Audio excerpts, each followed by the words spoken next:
My own son put the pen in my hand, sweating cold, believing that my tired eyes wouldn't see the words "bill of sale" at the top of the page. I'm Bernice.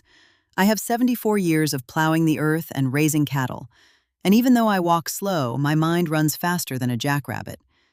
He didn't know that while I pretended to tremble, I was already calculating how long it would take the police to arrive and take away this stranger who carries my last name. The air conditioning in the notary's office was blowing so hard it settled deep into my bones. But that wasn't what was making me cold. It was Roger's eyes. My Roger, the same boy whose scraped knees I used to patch up when he'd fall off his bike on the dirt roads of the ranch. Now he was looking at me with an anxiety that wasn't worry, but pure greed. We were sitting across from a polished wooden desk, shiny and fake, entirely different from the old, honest wood of my kitchen table at the Providence Ranch. "Come on, Mom, sign right here," Roger insisted, tapping the paper with an index finger chewed raw down to the quick. "It's just the pension paperwork I told you about, so the money comes straight to you, and you don't have to drive into town every month. You know, your legs have been bothering you." I pulled my shawl tighter around my shoulders. It wasn't just any shawl. It was a thick wool one I knitted 20 years ago when my husband, my late Everett, was still alive. That shawl smelled like wood smoke and home, and in that moment it was my only armor in an office that reeked of cheap pine cleaner and lies. "Hold on, son," I told him, my voice raspy, faking that clumsiness young folks think all us old people have. "Let me get my glasses out." You know, without my borrowed eyes, I couldn't spot a mule 3 paces away. Roger let out an impatient sigh, checking the watch on his wrist, a gold thing too big and too flashy, that he sure as hell hadn't bought with honest work. The notary, a bald man with a bored face, who hadn't even bothered to look me in the eye, was typing something on his computer, either oblivious or in on it. I didn't know which yet. I dug into my leather purse, that worn black bag that has gone with me to livestock auctions and funerals alike. My fingers brushed past my wooden rosary, the keys to the old truck, and finally the glasses case. I took my sweet time. I wiped the lenses with the edge of my shawl, slow, methodical, absolutely maddening. "Mom, please, the lawyer is in a hurry," Roger said, and I caught that high pitch in his voice, the exact same one he used as a kid when I'd catch him stealing candy from the pantry. "The lawyer charges by the hour, Roger. I don't think he minds an old woman taking her time," I answered, locking eyes with the man behind the desk. The notary cleared his throat, shifting in his seat, but kept his mouth shut. I put my glasses on. The world snapped into sharp focus, and there it was. Betrayal, printed on legal-size bond paper. It didn't say pension application. It didn't say administrative filing. The black letters, clear and cruel, read deed of property transfer. And right below it, the details of my ranch. My 120 acres. The holding pens, the main house, the deep water well, the fruit trees my father planted. All of it. Roger was sliding my own living death sentence right across the desk. He wanted to sell me out. He wanted to leave me without a roof, without land, without a history. I felt a kick to my chest, like one of my heifers had stomped dead center on my heart. For a split second, everything went dark. I wanted to scream. I wanted to stand up and slap him right there in front of the notary and the secretary chewing gum out in the lobby. I wanted to ask him exactly when his soul had rotted out, when the little boy who used to bring me wildflowers had turned into this vulture. But I swallowed it down. Years of haggling with shady livestock buyers and surviving droughts had taught me one thing. The one who gets mad loses, and the one who loses everything. I clenched my jaw and took a deep breath, filling my lungs with that artificial air. "Oh, son," I said, letting the pen drop onto the paper. "I've got an awful cramp." Roger rolled his eyes, throwing his head back. "Come on, Mom. Seriously, just sign it, and I'll take you to the bathroom at the gas station." No, it's my blood pressure medicine. It wrecks my stomach." I lied, pressing a hand to my belly and twisting my face in pain. "I can't sign like this. My hands are shaking. I need to use the restroom for a minute." The notary, probably terrified I was going to ruin his fake leather chair, pointed down the hall. "Down at the end on the right, ma'am. It's unlocked." Roger glared at me, annoyed, but he helped me out of the chair. His hand on my arm felt foreign, freezing cold. "Don't take all day, Mom. We need to get out of here." "I won't be long, son. I won't be long." I shuffled down the hall, dragging my feet a little more than necessary, leaning heavily against the walls. The second I closed that bathroom door and slid the deadbolt, the fragile old lady mask hit the floor. I stood up straight. My hands were shaking, sure, but from rage, from an ancient volcanic fury. I looked in the mirror. I saw my gray hair, my wrinkles, the map of a life built on hard labor under the sun. I saw Bernice, the woman who was widowed young, and dragged that ranch out of the mud when everybody said a woman had no business working cattle. Was I going to let an ungrateful brat, even if he was my own flesh and blood, take what was mine? What was supposed to be the legacy for my grandkids if I ever had any? "Over my dead body, Roger," I whispered to the glass. I pulled my cell phone out of my purse. It wasn't one of those modern glass screens. It was an old flip phone with big buttons and a loud ringer, but it did exactly what I needed it to do. I dialed the number from memory. Not 911, no. I dialed Sheriff Hayes's direct line. Hayes had been good friends with my Everett, and even though he was half-deaf these days, he was the law in our county and a man of his word. Yeah, the gruff voice answered on the third ring. "Hayes, it's Bernice." "Bernice from Providence Ranch." "Well, I'll be, Bernice. How are you holding up? Something happened with the herd?" "Shut up and listen to me, Hayes. I don't have time. I'm down at the notary's office on Main next to the bank. My son." My voice cracked a little, but I bit my lip and pushed through. "My son Roger brought me here under false pretenses. He's trying to get me to sign away the ranch, making me think it's pension paperwork." There was a dead silence on the other end of the line. Hayes knew what land meant to people like us. He knew it was sacred ground. "That son of a bitch," Hayes growled. "Are you all right? Did he put hands on you?" "No, not yet. I locked myself in the bathroom, but I need you down here right now. And don't come alone. Bring your deputies. This is attempted fraud, elder abuse, and whatever else those lawyers call it. I want him walked out of here in handcuffs, Hayes. I want him humiliated." "I'm on my way, Bernice. I'm right around the corner. Don't come out until you hear the sirens. Or better yet, go out there and keep him busy. Give me 5 minutes. I'm flying."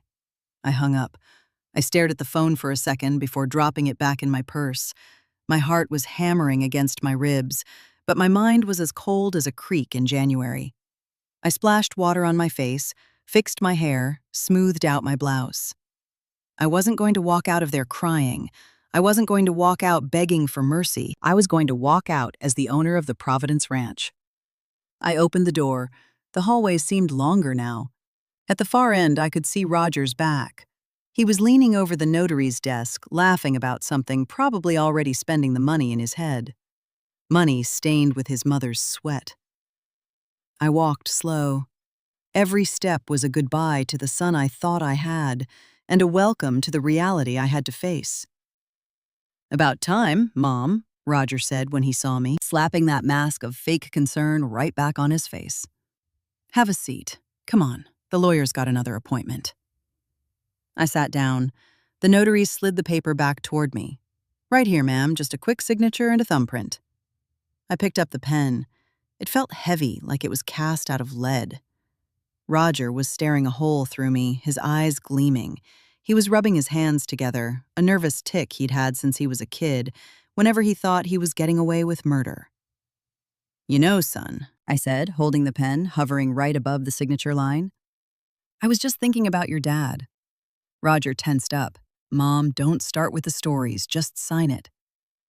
"I was thinking about the day he taught you how to ride. You were 6. He told you never to lie to a horse because the animal smells the fear and the lie, and it'll throw you." "What does that have to do with anything?" Roger was losing his patience now. His voice spiked, turning aggressive.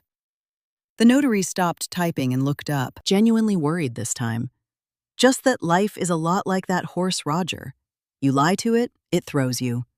"Just sign the damn paper," he yelled, slamming his hand on the desk. The notary jumped in his chair.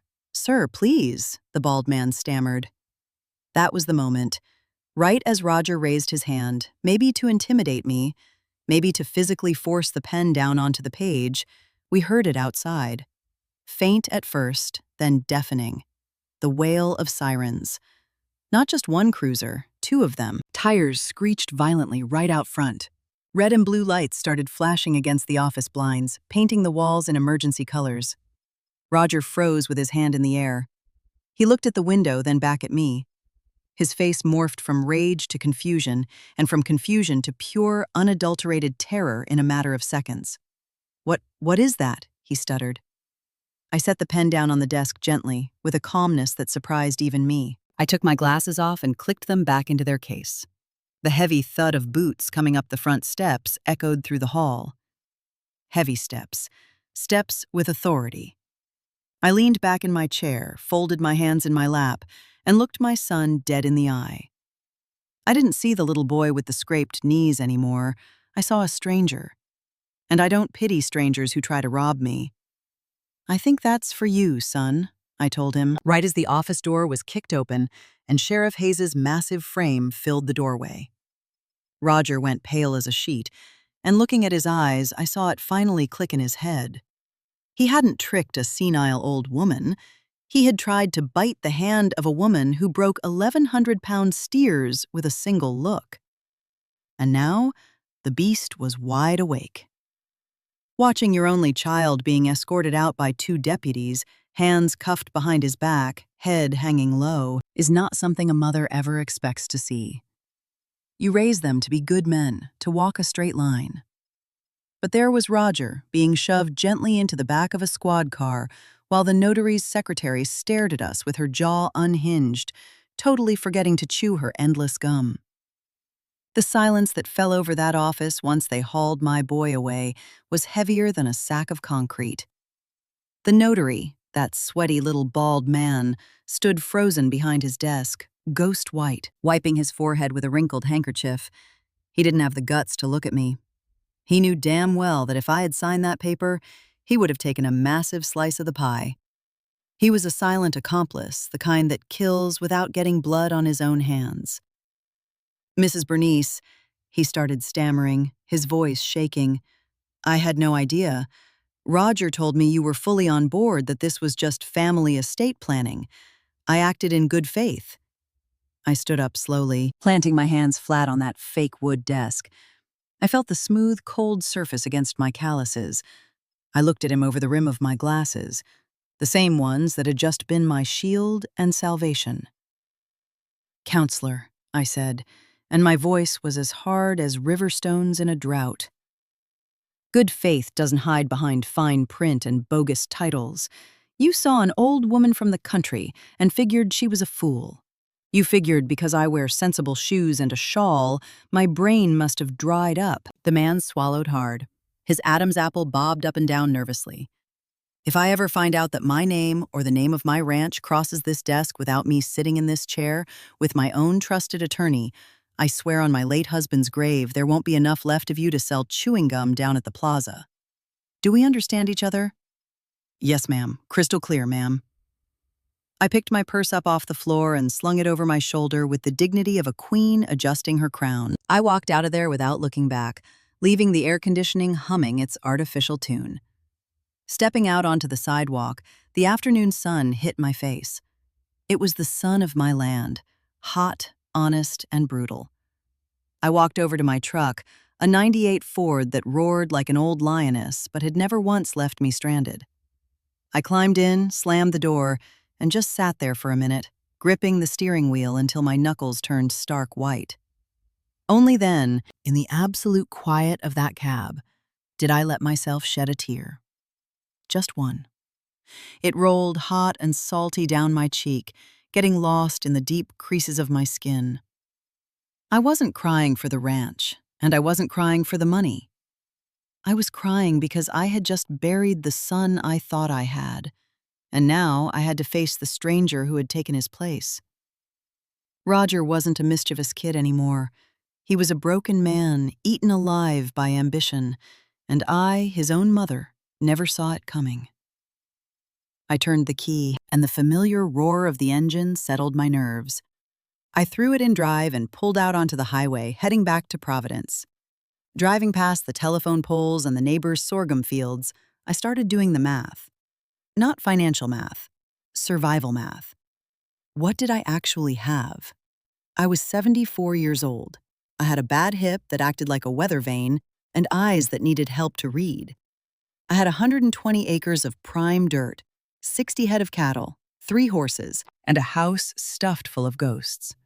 But above all that, I had the one thing Roger severely underestimated. I had time. Young folks like my son live at a dead sprint. They want everything yesterday. They want the fast cash, the brand new truck, the instant respect. They think us old folks are invisible. They see us rocking on the porch or walking slow down the aisles of the grocery store, and they think our lives are already over. They think we're just old furniture waiting to be hauled out to the curb. Roger looked at me and saw a passive roadblock. He thought, Mom's getting old. She doesn't understand the world anymore. She hasn't got the fight left in her. That was his fatal mistake. He didn't understand that old age isn't weakness. It's camouflage. It's a trench where we sit back and watch everything, keeping quiet, gathering intel while everybody else makes noise. I pulled up to the gates of Providence. The wooden sign, weather-beaten and peeling, welcomed me home. The dogs came running to the truck, barking their heads off, tail wagging happy. I stepped out and nodded to Tobias, my foreman, a man of few words, loyal as the dirt under his boots, who had been working for me since Everett was still breathing. "Afternoon, boss," Tobias said, tipping his hat back. "Everything go all right in town?" I stared at him for a second. Tobias knew things. The ranch hands always know things before the owners do. If Roger had been running with a bad crowd, Tobias must have seen the signs. "Everything's fine, Tobias," I lied, keeping my chin up. "But we're going to make a few changes. Tomorrow morning, I want you to gather up the boys bright and early. We're doing a full inventory, everything. The cattle, the tools, the feed. I want to know exactly how many rusty nails are sitting in the shed." Tobias looked at me sideways. We never did hard counts like that out of season. "Something wrong, Miss Bernice?" "Just the opposite, Tobias. We're getting the house in order. And one more thing. If you see Roger driving up that road, do not open the gate. If he tries to force his way in, you radio me first. And if he gets stupid about it, you let the dogs off the chain." Tobias's eyes went wide as saucers, but he gave me a slow nod. He didn't ask a single question. That right there is the kind of loyalty money can't buy. I walked into the main house. It was cool and shadowed inside. The smell of floor wax and morning coffee was still hanging in the air. I walked straight to my bedroom, but not to rest. I sat on the edge of the mattress and stared at the heavy oak wardrobe across the room. Roger had acted out of pure desperation. Nobody tries to rob their own mother and liquidate the family legacy unless the water is rising above their neck. I needed to know exactly how deep that water was. I needed to know who I was actually going to war with. Was this just Roger being greedy, or was there somebody else pulling the strings? Gambling debts, women, dirty deals. I stood up and walked down the hall to the room Roger used, on the rare occasions he actually bothered to stay at the ranch. I pushed the door open. It smelled stale, laced with some cheap, sweet cologne he always wore. I started tearing the place apart. I didn't feel an ounce of guilt. Privacy is a privilege you forfeit the second you try to put your mother out on the street. I ripped through the nightstand drawers. Nothing but car magazines and stale gum. I checked under the mattress. Nothing. I opened the closet and went through the pockets of the few shirts he'd left hanging there. Inside a denim jacket, my fingers brushed against a crumpled piece of paper. It was a bank deposit slip, but it wasn't in his name. It was made out to an Elias Montgomery. The dollar amount made my blood run cold. $50,000. And the date stamp was from 2 weeks ago. $50,000. That is a hell of a lot of money for a casual wire transfer. And the name Montgomery rang a bell. That was city money, hard money lenders, the kind of people who don't play games. I kept digging. Buried under a stack of old shoeboxes at the very bottom of the closet, I found a metal tin, the kind that holds fancy Christmas cookies. I pried the lid off. There were no cookies inside, just letters, final notices, court summons from credit card companies maxed out to the limit, and worst of all, a handwritten note. The handwriting was jagged and mean. "You have until the end of the month, Roger. You pay with the ranch or you pay with blood. You know we don't miss." A shiver shot straight down my spine. I had to sit down on my son's bed just to keep from collapsing. So that was it. He didn't just want cash to go play big shot. They were threatening him. They were going to kill him. And he, in his absolute cowardice and stupidity, decided it was easier to sacrifice his parents' life's work than to face his own messes. He tried to sell me to save his own skin. The rage flared up again, but this time it was mixed with a cold, calculating dread. If these people wanted the ranch, putting Roger in a jail cell didn't solve the problem. Roger in a cell only bought me time. The second they realized the sale didn't go through, they would come collecting. And they wouldn't be bringing notary paperwork. I shoved the note into my skirt pocket. I walked out of the room and locked the door behind me. I went straight to the kitchen and poured myself a glass of water. My hands weren't shaking anymore. My mind was crystal clear, drawing lines, connecting the dots. The invisibility of old age. Roger had banked on it. But these guys, this Montgomery character or whoever his muscle was, they were banking on it too. They probably figured Roger would just sweet-talk the dumb old lady. Or if Roger screwed it up, the old lady would be an easy mark to intimidate. What they didn't know was that Bernice, the owner of Providence Ranch, had held this land against squatters 30 years ago with a 12-gauge shotgun while Everett was laid up sick with typhoid fever. They didn't know I knew every ravine, every cave, and every blind spot on my property. I needed a battle plan. I couldn't just sit in my rocking chair waiting for the repo men to show up. First, I needed to lock the ranch down legally. Tomorrow morning, I was driving into the city. Not the local town, the state capital. I was going to find a bulldog defense attorney and a real notary. I was going to throw the deed into a blind trust, something that made the land untouchable even to me, so that nobody could ever force a signature out of me with a gun to my head. Second, I needed liquid cash, not to pay Roger's debt. He was going to have to learn his lesson the hard way. I needed cash to defend myself, to hire private security if it came to it, or to have a war chest if I had to disappear for a while. I walked into the pantry. It's a tight, cool room where we keep the sacks of pinto beans, the cornmeal, the mason jars. I shoved my shoulder against a heavy wooden shelving unit holding the big cast-iron pots. I pushed until it groaned and slid sideways. Behind it on the wall, there was a stone block that looked exactly like the rest of a foundation, except the mortar was loose. I pried it out. My fingers ached, my arthritis screaming at me, but the stone gave way. Back there in that dark hollow Everett had chiseled out 40 years ago sat my real insurance policy. It wasn't a bank. Banks go under and tellers run their mouths. It was an antique cast-iron lockbox. I pulled the key from around my neck, the one I always kept hidden under my shirt, right next to my scapular. The heavy iron key slid into the lock and turned with a heavy, satisfying clack. I popped the lid. There it was, stacks of $100 bills vacuum-sealed in plastic to keep the damp out. Gold coins my grandfather had buried during the Depression that had been passed down ever since. And wrapped in a piece of red velvet cloth, my husband's old Colt .45. I ran my thumb over the cold steel. It sent a wave of absolute calm through me. I dropped the magazine out. It was fully loaded. Everett always kept it ready to rock. Better to have it and not need it than need it and not have it, he used to say. I grabbed the cash and the gun. I slid the stone back into place and dragged the shelf back over it. Nobody, not even Roger, knew about that hole in the wall. He always assumed every dime we had was tied up in the bank or out grazing in the pasture.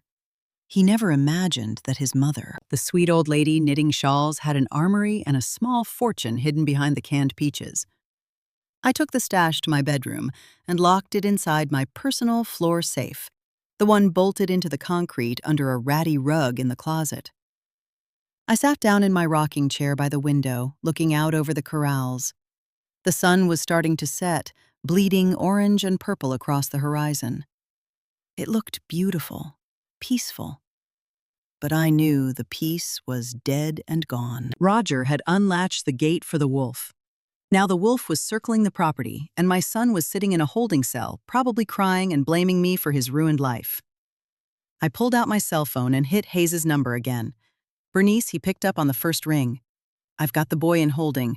He's throwing an absolute fit, screaming that you kidnapped him, that you've gone senile. Let him scream, Hayes. Let him wear his throat out. Has anybody been by to see him? Nobody yet. But Bernice, this is a mess. The judge is going to want hard evidence. This is going to be a long, drawn-out process. I've got evidence, Hayes, and I'm about to get a whole lot more. But I need a personal favor. Name it. I want you to run a name for me. Elias Montgomery. And I need you to keep Roger locked up for as long as humanly possible, for his own good. Montgomery. Hayes went dead quiet for a long time. That silence told me everything I needed to know. Bernice, that guy is pure poison. He's heavy-hitting syndicate money out of the city. If Roger got tangled up with him, I know, Hayes, that's exactly why I need my boy somewhere that bastard can't easily get to him. The county jail is the safest place on earth for him right now, even if the idiot doesn't realize it. All right, I'll pull some strings with the magistrate to delay his bail hearing. But you watch your back, Bernice. Lock your doors tight tonight. Don't you worry about me, Hayes. I sleep with one eye open anyway. I hung up. Night fell over Providence Ranch. The only sounds were the crickets and the distant lowing of a stray calf. I brewed a pot of black coffee strong enough to strip paint. I wasn't going to be sleeping much tonight. I pulled a fresh legal pad and a pen out of the drawer. I sat at the dining room table under the harsh yellow light of the overhead bulb. I flipped the cover open. On the first page, in big, bold letters, I wrote, Defense Strategy. I'm not a military general. I'm not a tactician. I'm a rancher. I know how to protect the herd from coyotes. I know when it's time to mend the fences, and I know when it's time to grab the rifle and go hunting. Roger thought he was pulling a fast one on a helpless old widow. Tomorrow morning, when the sun came up, the whole damn world, including my son's debt collectors, was going to find out that there's no sweet old lady living in this house. The matriarch lives here, and the matriarch just declared war. I slammed the notebook shut. The crack echoed through the empty house like a gunshot. I was ready. The sun hadn't even crested the ridge when I was already in the kitchen grinding coffee beans. That dark, bitter smell filled the room, a smell that always reminded me that the day starts whether you give it permission or not. My hands knotted and sun-spotted moved with the muscle memory of 10,000 identical mornings. But today was different. Today, I wasn't going out to milk cows or check down fence lines. Today, I was building an invisible fortress around my life. Tobias walked in at 5:30 sharp, punctual as a heart attack. He took his hat off at the door and accepted the steaming enamel mug I handed him without a word. We drank in silence for a few minutes, listening to the ranch wake up around us. The roosters crowing, the horses blowing air out in the stables, the wind rattling the branches of the old mesquite tree. Tobias, I said, cutting through the quiet, we aren't moving the herd up to the north pastures today. I want every head of cattle kept tight to the main house. And the boys. Tell them to drop the brush clearing, have them run the fence lines bordering the highway. I want every single post and every inch of barbed wire checked twice.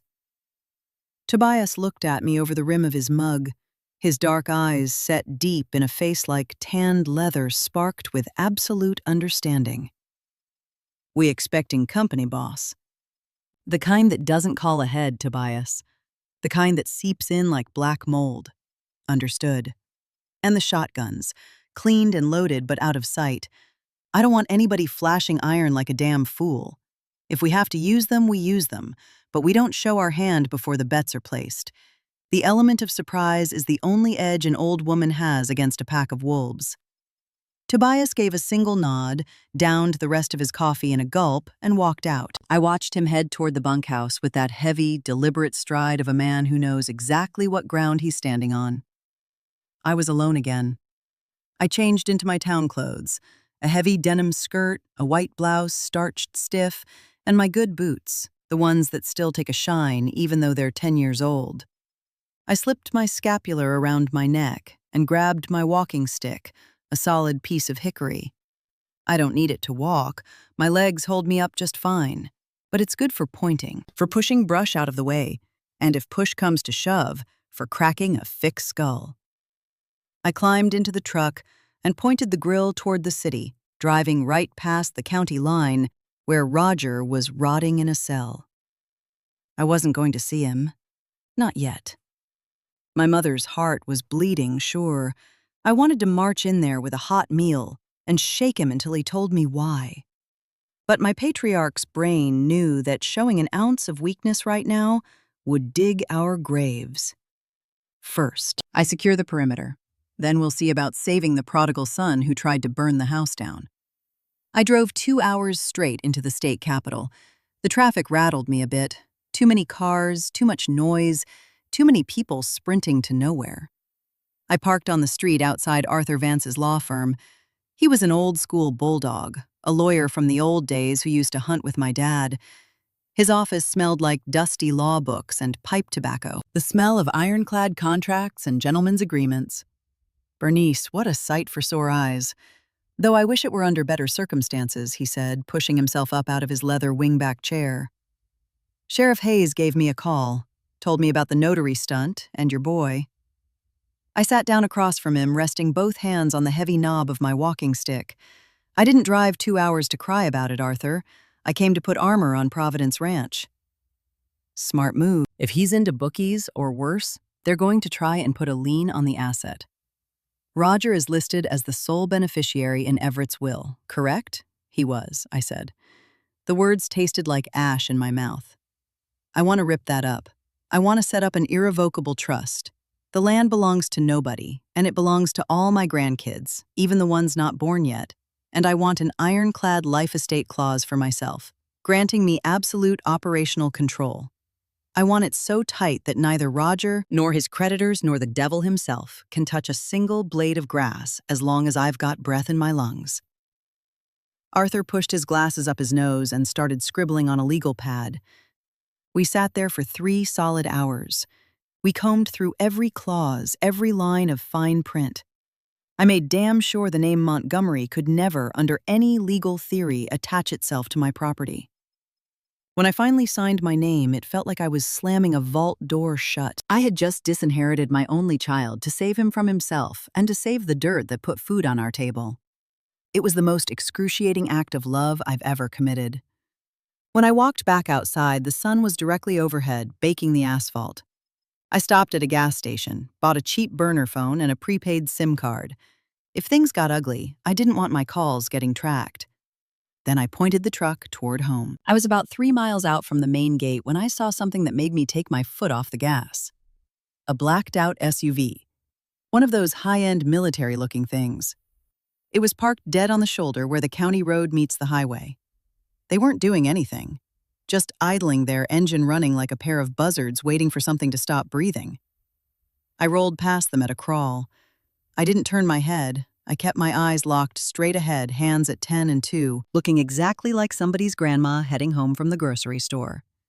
But in the rearview mirror, I saw the brake lights flash. They pulled out. They were tailing me. I didn't hit the gas. If you run, you show fear. If you show fear, you become prey. I held the needles steady at 25 miles an hour, letting the dust from the dirt road kick up and blind their windshield. I grabbed the burner phone off the passenger seat and punched in Tobias's number. "Tobias, I've got a tail," I said the second he picked up. "Black SUV. They're going to hit the main gate in about 10 minutes. I'm locking the gate, putting the heavy chain on it, boss." "No, leave it wide open." "Wide open?" "But, Miss Bernice, wide open," I repeated. "But I want you and the boys working right up near the house. Keep your tools in your hands. And unchain the dogs, but do not let them engage unless I raise my stick. You copy?" "Copy that." I hung up. I rolled through the front gates. I parked the old Ford under the shade of the big oak tree. I stepped out slow, grabbed my purse and my walking stick, and walked up onto the front porch. I sat down in my favorite rocking chair, the one that gives me a clear line of sight all the way down the driveway. I grabbed a metal bucket and started shucking dried ears of corn, stripping the kernels off, like I didn't have a single care in the world besides feeding my chickens. The black SUV rolled up the drive, tires crunching loud over the gravel. They stopped about 30 feet from the porch. The engine cut out. Two men stepped out. They weren't local boys. These guys were wearing flashy silk shirts, tight slacks, and pointed leather shoes that cost more than my John Deere tractor. One of them was heavy, sweating through his collar. The other was built like a whippet, with a rat-like face and pitch-black sunglasses. They started walking toward the house. I didn't stop shucking the corn. Crack! Scrape, rattle. The dry, hollow sound of the kernels hitting the tin bucket was the only noise in the yard. "Afternoon, ma'am," the skinny one called out, stopping at the bottom of the porch steps. He didn't take his sunglasses off. Zero manners. I looked up slow, adjusting my glasses, like my eyes were having trouble focusing. "Good afternoon, gentlemen," I answered, letting my voice shake just a little, playing the part. "Can I help you, boys?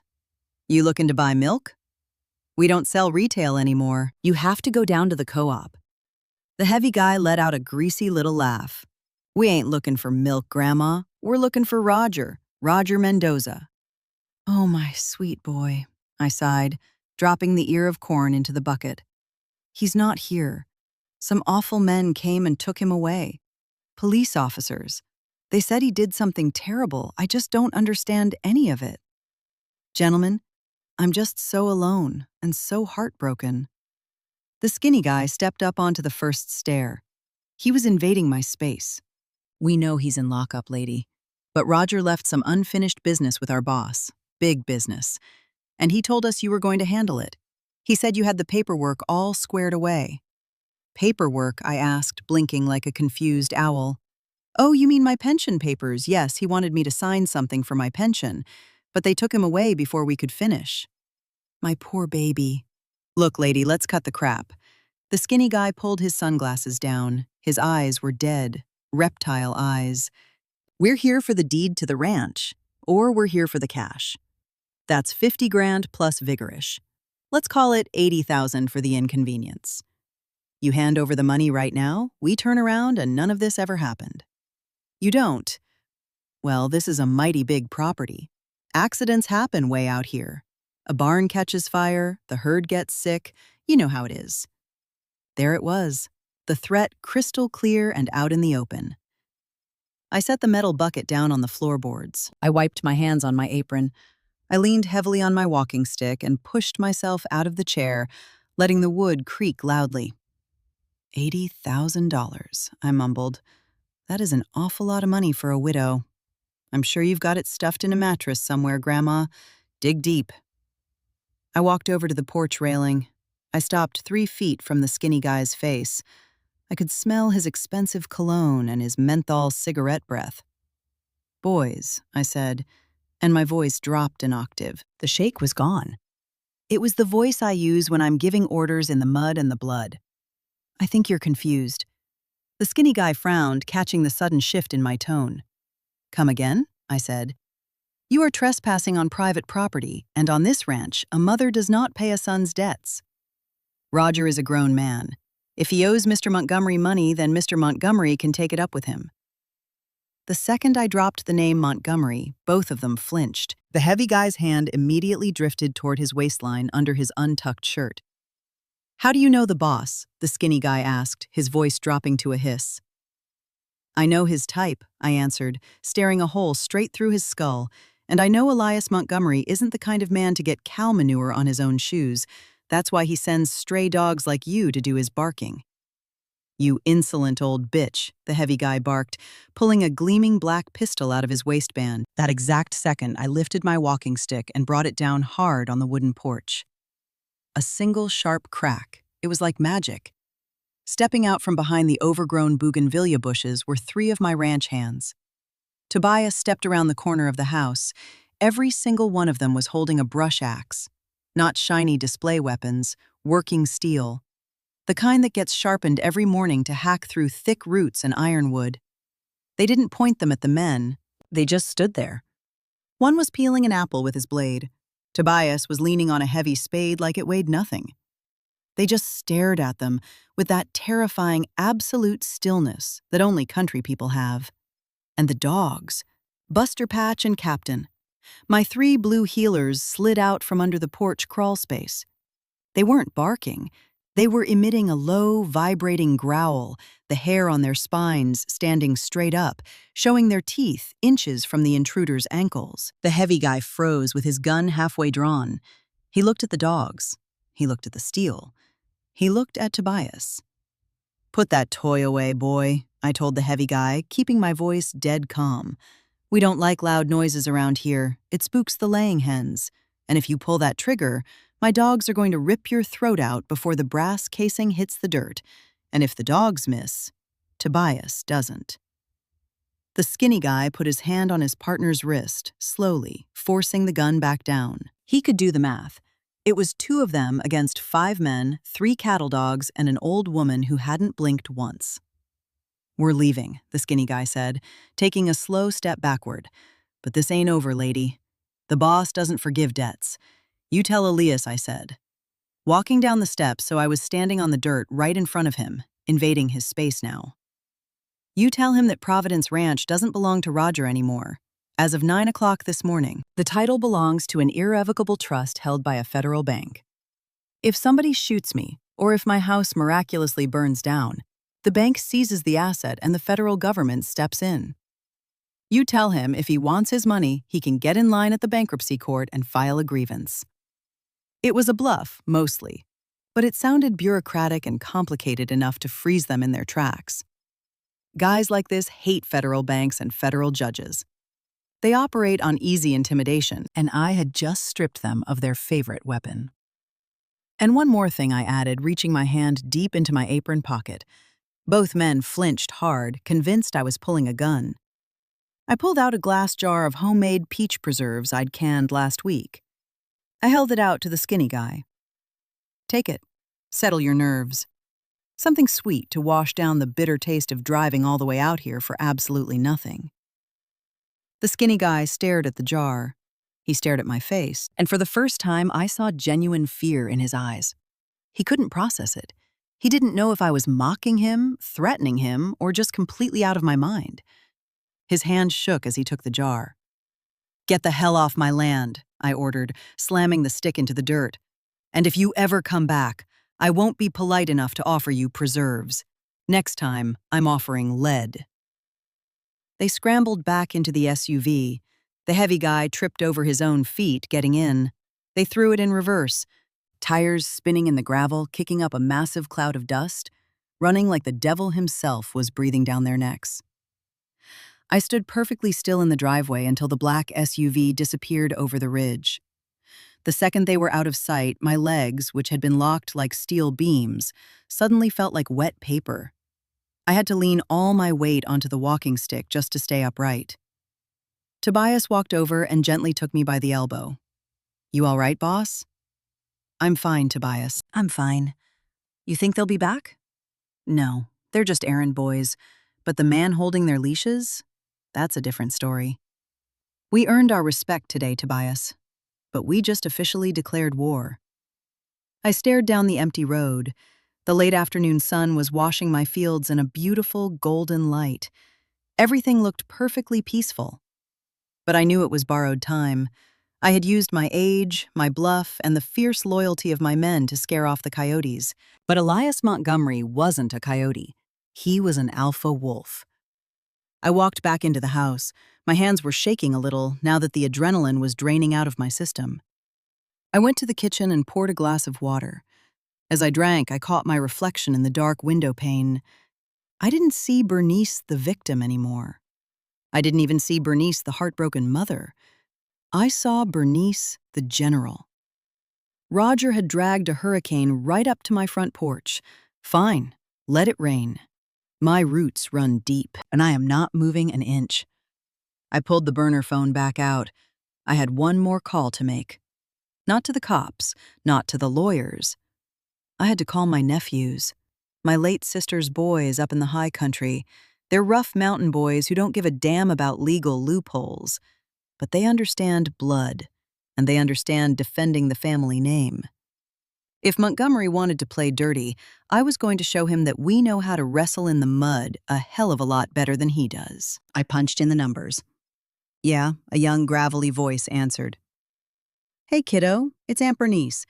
I need you and your brothers to come down the mountain. I've got work at the ranch. The kind of work that pays in honor, not in cash. I smiled, a tight, cold smile that didn't reach my eyes. The silent execution had begun. My ranch hands were my shield.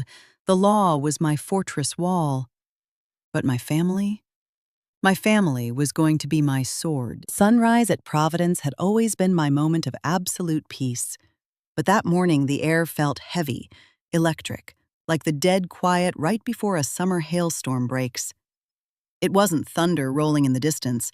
It was the grind of an old V8 engine fighting its way up the grade. My dogs, who had been ready to rip throats out yesterday, were wagging their tails. They knew exactly who was coming. Austin and his brothers piled out of a beat-up Chevy Silverado. My nephews. My late sister's boys. They're mountain men. Men with hands like catch mitts and a vocabulary you could fit on an index card. Men raised up in the pines and the fog, where the law either shows up 2 days late or doesn't bother showing up at all. Austin, the oldest, pulled his ball cap off as soon as he saw me on the porch. He had that flat, calm stare of a man who's seen the worst the world has to offer and decided not to blink.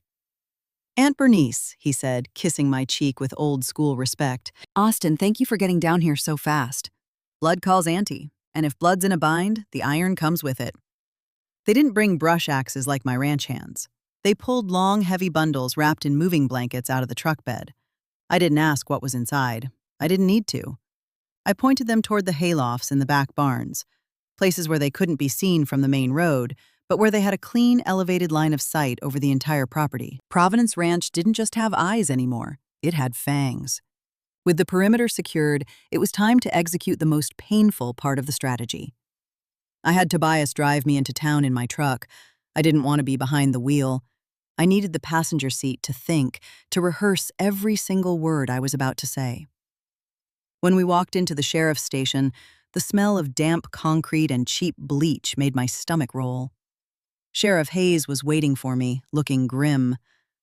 Bernice, this is out of hand. The boy has been bawling for 2 straight days. He says he's freezing, says the bologna sandwiches are making him sick. It's a county jail, Hayes, not the damn Ritz-Carlton, I snapped back, even though my heart was shriveling up in my chest. Let me see him. They walked me back to the holding cells, and there he was, Roger, my baby boy. The man who used to draw me pictures with crayons was sitting on a concrete slab, his clothes wrinkled, sporting a 3-day beard. The second he saw me, he jumped up and grabbed the steel bars. Mom, get me out of here, he begged, his eyes bloodshot and wild. I swear to God I didn't want to do it. They made me. They're going to kill me, Mom. I stood dead center in the hallway. I didn't step close to the bars. I didn't want him to see my hands trembling. Nobody is going to kill you in here, Roger. You're safe in here. You don't get it. Montgomery doesn't play around. If I don't hand over the deed... The deed doesn't exist anymore, Roger. I cut him off, my voice cracking like a whip. The ranch is locked in a blind trust. Nobody can sell it. Not you, not me, not the Pope himself if he floated down from the Vatican. Roger froze. His hands slipped off the bars. He stumbled backward and collapsed onto the cot like a puppet with its strings cut. What did you do? He whispered. You killed us. He's going to come wipe us off the map. Let him come, I said, finally stepping right up to the steel cage. But I need to know one thing. And you better not lie to me this time, because this is the absolute last chance you have to be my son instead of a stranger. Why the ranch? Why was he so obsessed with Providence? There are bigger spreads out there, prettier land. Roger buried his face in his hands. He started sobbing exactly the way he used to when he was 5 and broke a toy. The water, Mom. It's the well. Montgomery bought up all that dead scrubland north of us to build a luxury subdivision, but they struck dry dirt. The surveyors told him our deep well taps directly into the main aquifer. Without Providence, his multi-million-dollar project is just a pile of dust. I felt a spike of pure, unadulterated rage. This wasn't just about dirty casino debts. This was about our water, the actual lifeblood of the land. They wanted to bleed my pastures dry so rich people could fill their swimming pools. I see, I said, straightening my spine. So it's not a shakedown. It's a corporate acquisition. Mom, please, just pay him. Sell off the herd, drain your savings. Just give him the cash so he backs off. I looked at him with an exhaustion that went straight to my soul. Roger still didn't get it. He honestly believed you could calm a tiger down by feeding it a steak, not realizing that the second it tastes blood, it eats your whole arm. I am not paying him a red cent. Roger, you dug this hole because you're greedy and you're stupid. And now you are going to sit in this cage and keep your mouth shut until I say otherwise. This is the only place on earth Montgomery can't put a bullet in your head without making the evening news. Mom, don't leave me here. I'm not leaving you, son. I'm protecting you, even if you hate me for it. I walked out of that station with my soul shredded to ribbons, but my mind was a steel trap. I finally had the missing puzzle piece. This wasn't a mob hit. It was ruthless business disguised as a mob hit. Elias Montgomery needed my water. And that meant he couldn't kill me. At least not yet. He needed me alive to sign a contract, or he needed the land foreclosed. I rode back to the ranch. The midday sun was beating down like a hammer. Austin walked out to meet the truck. Auntie. A gray Ford Raptor has cruised past the front gate twice, real slow. Tinted windows. It's him, I said. I could feel it vibrating in my teeth. It's him, or his right-hand man. Austin, throw the front gates wide open. You sure about that? I'm absolutely sure. Let them drive right up to the front porch if they want to, but tell your brothers to rack their bolts. I want Providence looking like a ghost town until I give the word. I sat down in my rocking chair on the porch. I poured myself a glass of iced tea. I set a leather binder containing Arthur Vance's legal documents on the coffee table right next to my burner phone. And I waited. 20 minutes later, the gray Raptor turned up the drive. Right behind it was the black SUV from yesterday. A convoy. They parked in a V formation right in front of the house. The dust settled slow. A man stepped out of the gray truck. He wasn't young, maybe early 50s, wearing a tailored linen suit that cost more than my annual crop yield, and Italian loafers that had no business touching gravel. He took off a pair of designer sunglasses and looked at my house with absolute disgust. Then he looked at me, pasting on a smile that was trying to be charming, but showed way too many teeth. Elias Montgomery. Mrs. Bernice, he called out, spreading his arms like we were old pals at a barbecue. What a pleasure to finally meet you. Your son has told me so much about you. I stayed glued to my chair, rocking slow and steady. Creak, creak, creak. Mr. Montgomery, it's a damn shame I can't say the same. The only thing my son told me about you is that you're a thief and a coward who gets his kicks threatening old women. Elias's smile didn't slip, but his eyes went dead flat. He snapped his fingers. His muscle climbed out of the black SUV. 4 of them. Big, ugly boys. I see you're a woman of character. I respect that. But I came here to make a business proposition, Bernice. Let's forget Roger's little tab. I want to buy the ranch. I'll pay you double market value, in cash, right here, right now. He pulled a silver Halliburton case out of the back seat and slammed it down on the hood of his truck. He popped the latches. Stacks of $100 bills, a mountain of money. Enough cash to live 10 lifetimes in comfort. And what if I say no? I asked, taking a slow sip of my iced tea. Bernice? Bernice. He sighed, snapping the case shut. You're a senior citizen. Accidents happen out here in the sticks. Old wiring starts house fires. People slip and fall into deep wells. It would be a terrible tragedy if Providence lost its owner. Then your grandkids, if you have any, wouldn't inherit a ranch. They'd inherit a nightmare. He dropped the threat soft as a feather, but it weighed a ton. You make a fair point, Elias. I'm an old woman, and old women get paranoid. I set my glass down and rested my hand flat on the leather binder. Number 1. This ranch doesn't belong to me anymore. Yesterday afternoon, I finalized an irrevocable trust. The title is held by a federal bank out of state. If I die, if I go missing, or if I sign a contract under duress, the trust automatically dissolves, and the deed is instantly donated to the Department of Defense to be used as a live-fire training range. So you put a bullet in me, you don't get the water. You get the United States military as your new neighbor. How's that going to look on the brochure for your luxury subdivision? Montgomery's fake smile vanished. He took a hard step forward, stepping onto my grass. You're bluffing. Test me. I held his stare unblinking. Number 2, I know you need the water. Roger sings like a choir boy when he's terrified, and I'm willing to bet your corporate investors don't know you're out here playing mafia with widows. I've got a manila envelope, Elias. It's full of photos of your goons trespassing yesterday, audio recordings of Roger's phone calls, and a copy of your illegal water diversion blueprints. That envelope is sitting on the desk of an investigative reporter in the city. If I don't call him every 12 hours to tell him I'm breathing, he opens it, and your face is on the front page of the Sunday edition. Montgomery's face turned purple. A vein throbbed in his neck. You crazy old bitch, he screamed, completely losing his cool. Get up there and drag her out. Burn the damn house down. The 4 goons surged toward the porch, reaching under their jackets for their guns. That was the moment I raised my walking stick. I didn't hit the floor. I just pointed it straight up at the roof of the barn. Clack, clack. The heavy, metallic, unmistakable sound of a pump-action shotgun being racked echoed across the yard. Then another. Then the sharp click of a hunting rifle bolt. Austin and his 3 brothers stepped out of the shadows. One on the roof of the house, one in the hayloft, 2 stepping out from behind the porch pillars.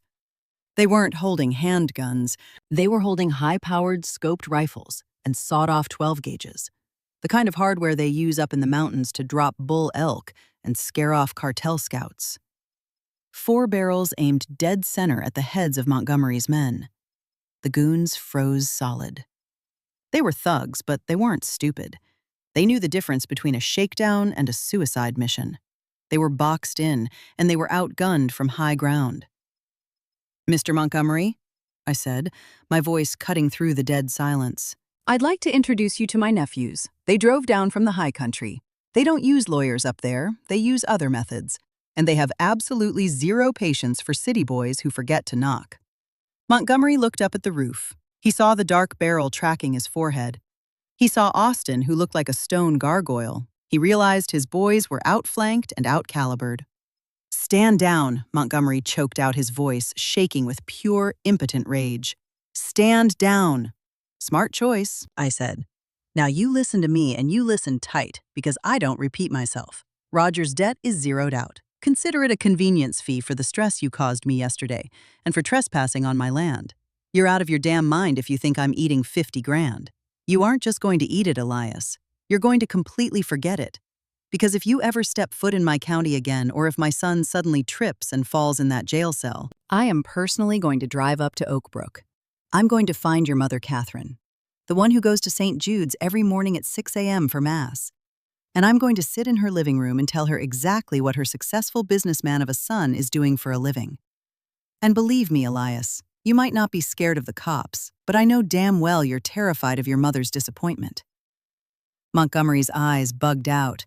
The mention of his mother was the kill shot. In this world, even the most cutthroat sociopath shrinks when you bring his mama into it.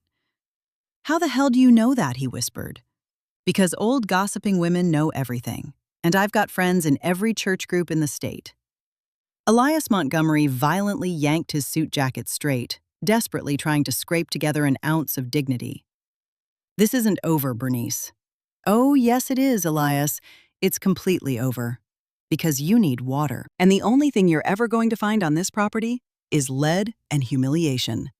Go find another aquifer and take your dirty money with you.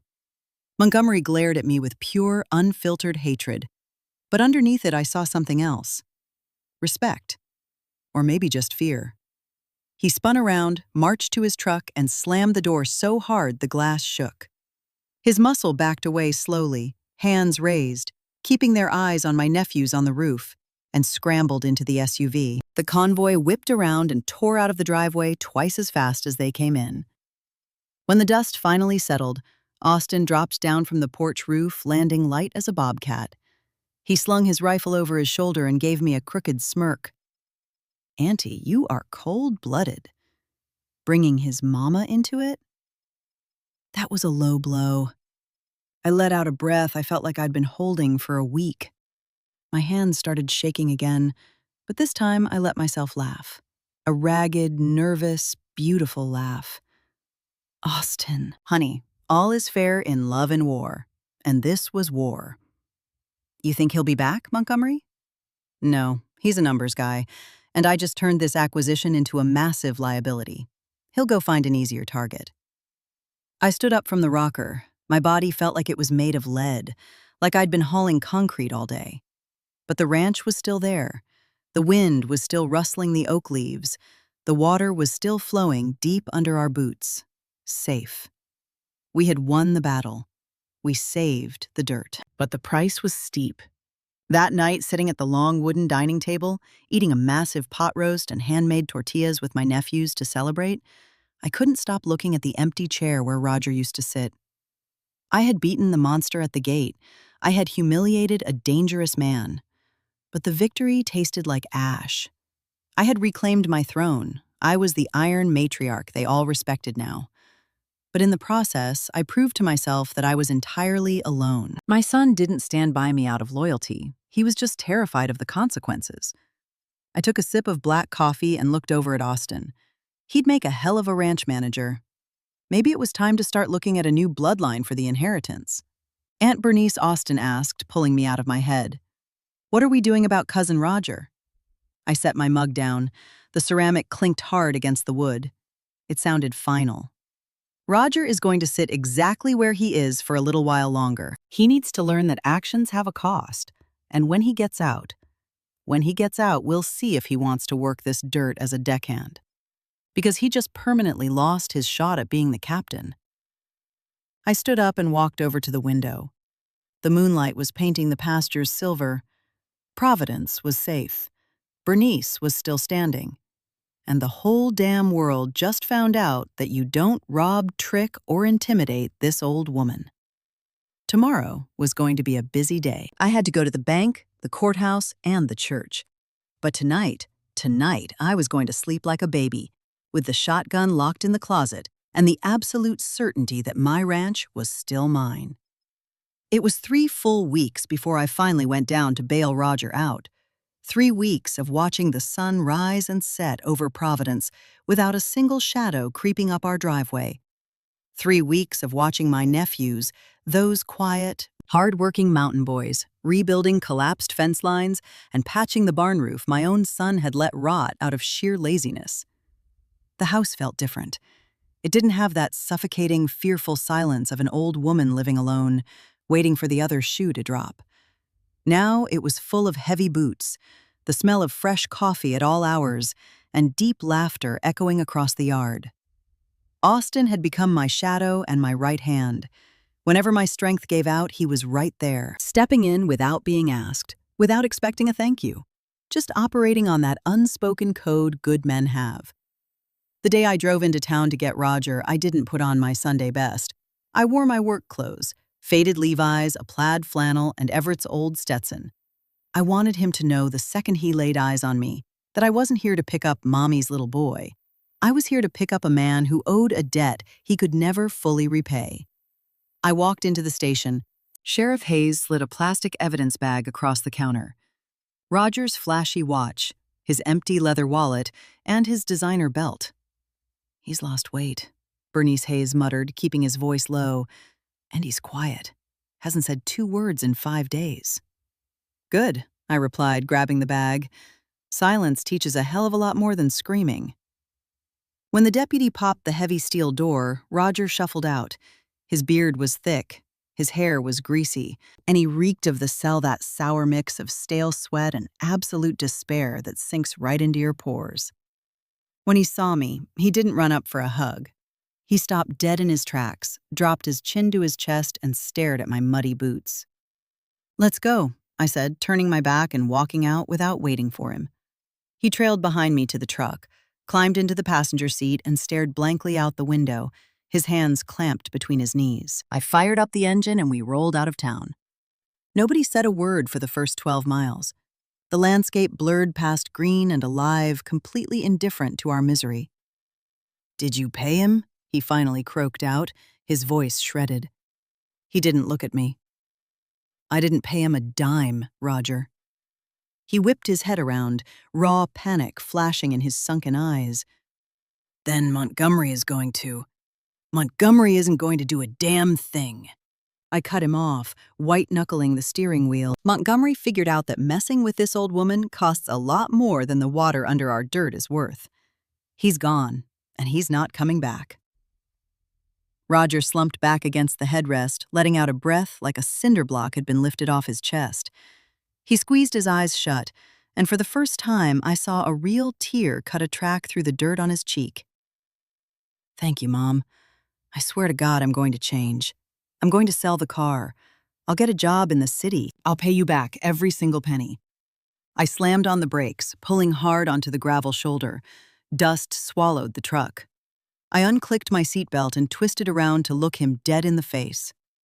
"You listen to me, and you listen close, because I am only saying this once. You aren't going to the city. You aren't selling anything because you don't own anything. Austin already sold that ridiculous car of yours to buy winter feed for the herd." "Austin? What is Austin doing here?" he asked, looking totally lost. "Austin is doing the job you thought you were too good for. Austin is protecting the dirt you tried to sell out from under me for pocket change." I popped the glove box and pulled out a folded piece of paper. It wasn't a deed. It was a standard employment contract I typed up myself and had Arthur Vance notarize. "Read it." Roger took the paper. His hands were shaking. His eyes tracked back and forth across the page in total disbelief. "General Ranch Hand Agreement." He read out loud, his voice barely a whisper. "Mom, what is this?" "It's your only way out, Roger. Providence Ranch is legally bulletproof. You are no longer the sole heir. The land is locked in a trust. If I drop dead tomorrow, operational control goes to a board made up of Austin, Arthur Vance, and the local pastor. You don't get a single pebble." I watched his face completely collapse. The dream of the easy inheritance, the lazy rich kid life, turned to ash right in his hands. "But I'm your son." That's exactly why I said. My chest ached, but I kept my voice like iron. "Because you're my son. I'm not going to let you starve in the gutter, but I am sure as hell not going to let you be a parasite anymore. You have a roof and hot food at the ranch, but you are going to work. You're going to be up at 4 a.m. with Tobias. You're going to muck stalls, you're going to vaccinate heifers, and you're going to stretch barbed wire. You'll make minimum wage, exactly like the rest of the boys. And if you don't like it, the door is unlocked. You can get out and start walking right now." Roger stared at the contract. Then he stared out at the empty highway. Then he looked at me. He was searching for his mother, the sweet old lady who always bailed him out. He didn't find her. He found the boss. "Sign it." I held out a pen. He pressed the paper against the dashboard and signed. His signature, which used to be huge and arrogant, was tiny and shaking. I snatched the paper back, threw the truck in drive, and pulled back onto the highway. When we rolled up to the ranch, the changes were impossible to miss. The front gate fences were painted stark white, gleaming in the sun. The front flower beds, which had been choked with weeds for years, were freshly tilled and planted with trimmed rose bushes. Austin was sitting on the front porch, wiping down a rifle with an oily rag. When he saw the truck pull up, he stood up, slow, tall, and solid as a redwood. Roger stepped out of the truck and just stood there, looking like a trespasser in his own childhood home. Austin walked down the porch steps and stopped right in front of him. He didn't smile, but he held out his hand. "Welcome back, cousin. We've got a lot of work to do." Roger hesitated for a second. He looked at Austin's calloused hand, then looked at my stone-cold face. Finally, he reached out and shook his cousin's hand. It was a quick, stiff grip, but it was a start. "Go change your clothes," I ordered Roger. "Tobias is waiting for you in the equipment shed. You're starting by mucking out stable number 3. Roger gave a slow nod, keeping his eyes on the ground, and walked toward the house. He didn't go up the front steps. He walked around back to the mudroom door, the hired help's entrance. He understood his place. I stayed out by the truck with Austin. The afternoon breeze was kicking up, rustling the mesquite trees. "You think he's going to make it?" Auntie Austin asked, watching my son disappear around the corner. "I honestly don't know, kiddo. Arrogance is a terminal disease, but hard labor is a hell of a cure. If he sticks it out, maybe one day he'll actually become a man. And if he quits, well, at least I'll know I did everything I could." The next few weeks were brutal, watching my own flesh and blood sweating out in the blazing sun. Hands covered in busted blisters, back bent double, broke my heart daily. There were afternoons I wanted to walk out there with a pitcher of ice water and tell him to come inside, sit in the AC, and take a load off. But I bit my tongue so hard it bled, and I stayed behind the window glass. I knew that if I showed him pity, I'd lose him forever.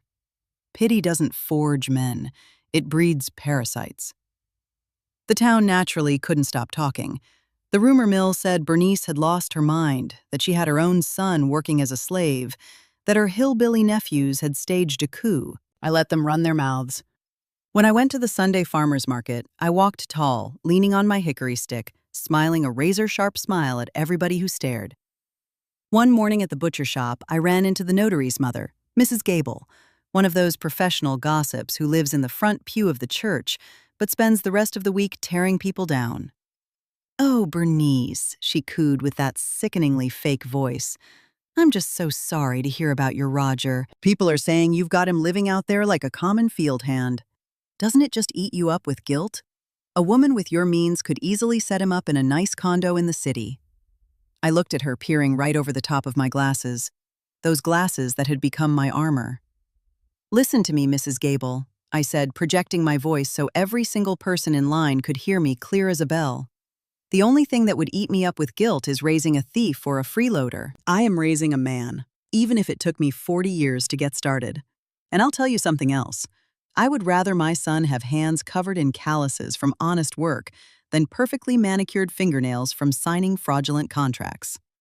Like some people we know." The butcher shop went dead silent. You could hear a pin drop. Mrs. Gable turned the color of a fire engine and didn't utter another syllable. I paid for my brisket and walked out. I could feel the heavy stares of respect hitting my back. I wasn't the tragic, poor widow anymore. I was the woman who grabbed fate by the throat and put it in its place. But the biggest transformation wasn't the ranch, and it wasn't the town's gossip. It was me. One afternoon, a few months later, I took a walk down to the southern property line, down where the creek cuts through the pasture. I sat down on a flat boulder under the shade of an ancient cypress tree. The water was running crystal clear and ice cold. That was the water they almost killed me over. The literal blood of my land. Sitting there, I realized I wasn't afraid anymore. Before all this, every ache in my joints, every forgotten name, made me feel like the clock was running out. Like I was fading away, becoming disposable. Now I felt like every wrinkle on my face was a combat medal. I had figured out the secret. Old age isn't a death sentence of irrelevance. It's the ultimate high ground. Because when you've got nothing left to lose, when you stop giving a damn about what the neighbors think, when you accept that death is just another visitor who'll show up when he's good and ready, you become dangerous. You become completely free. I heard boots crunching in the dirt behind me. I spun around, my hand instinctively dropping to my walking stick. It was Roger. He was lean now, baked dark by the sun. You could see the corded muscle in his forearms under his dirt-stained t-shirt.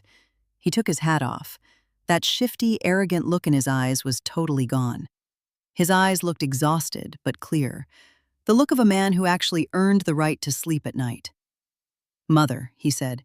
He didn't say mom with that whiny pitch anymore. He said mother, and it sounded like respect. "What is it, Roger? You throwing in the towel?"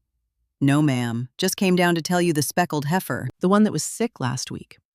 She just dropped her calf, a bull calf, big and healthy. Tobias says he's going to make a hell of a herd, sire." I smiled, a real, genuine smile. And what do you think Roger stood there for a second, looking out over the running creek? I think he's lucky he was born on this dirt. The soil is rich this year. The winter grass is coming in thick. There it was, the absolute miracle. He didn't calculate how much the calf would sell for at auction. He talked about the dirt. He talked about life. "Good," I told him. "Get back to work. Make sure the mother has plenty of water." "Yes, mother." He turned around and started the long walk back to the barns. I watched him go. His stride was even and heavy, stepping square on his own shadow. He wasn't the perfect son. He never would be. But he wasn't my enemy anymore. I sat there a while longer, just listening to the wind pull through the trees. I reached into my pocket and pulled out my wooden rosary, the exact same one I was clutching in that notary's office on a day that felt like a lifetime ago. I looked down at my hands. They were old, sun-spotted, twisted up with arthritis. But they were hands that had built an empire, defended it with iron, and rebuilt the ruins. Elias Montgomery never showed his face again. I read in the city paper that his luxury development went bankrupt due to unforeseen geological issues, and he was currently dodging federal fraud charges in another state. I actually mailed him a package to his corporate office through a blind courier. A single glass jar of homemade peach preserves. No note, just the jar. I'm absolutely certain he got the message. I'm still here. I'm still watching. And I've got plenty of jars left. I pushed myself up off the boulder, leaning hard on my hickory stick. The sun was dropping low, setting the sky on fire in shades of violet and burnt orange, looking exactly like it did the day I decided to go to war. I took my time walking back up to the main house. When I cleared the ridge, I saw my nephews sitting on the front porch steps, laughing and drinking beers with Tobias. Roger was sitting a few feet away on the bottom step. A little separated from the pack, but he was there. He was listening. He was part of the crew, quietly peeling an orange with his pocket knife. Austin saw me walking up and immediately stood up to offer me my chair. "Have a seat, Auntie. Coffee's hot." I sat down in my rocking chair, the queen on her wicker throne. I wrapped my hands around the hot ceramic mug. I looked at the men sitting around my porch. This was my family. Not the perfect bloodline I was supposed to have, but the one I forged in the fire with absolute discipline. Providence Ranch had a matriarch, and she wasn't going anywhere anytime soon. And when my time finally comes, when my ashes are scattered out in the same dust that blows across these pastures, my story is going to stay right here.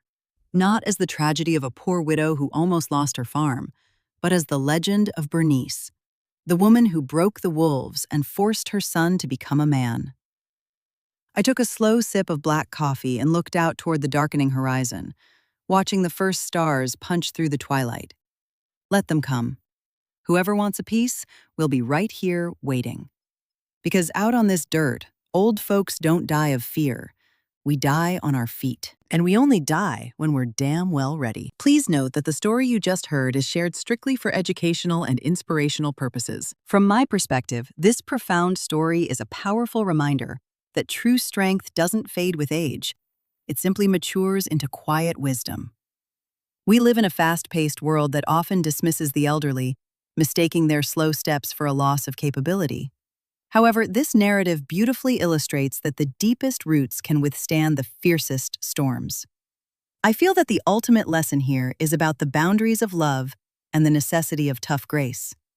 Loving someone, especially family, does not mean enabling their destructive behavior or protecting them from the consequences of their own choices. Sometimes the most compassionate thing we can do for those we care about is to let them face the fire they started. True rehabilitation comes from honest sweat and taking responsibility, not from being endlessly rescued. Furthermore, we must learn to stand our ground when our core values and legacies are threatened by greed. In our daily lives, we can apply this by refusing to let intimidation or desperation rush us into making blind decisions. Taking a moment to breathe, assess the situation, and gather our resources is often our greatest defense. I believe that true wealth is not found in flashy cars or fast money, but in the character we forge and the land we steward. We should strive to build a life so rooted in integrity that no amount of pressure can uproot our dignity. By valuing substance over superficiality, we protect not just our physical assets, but our peace of mind.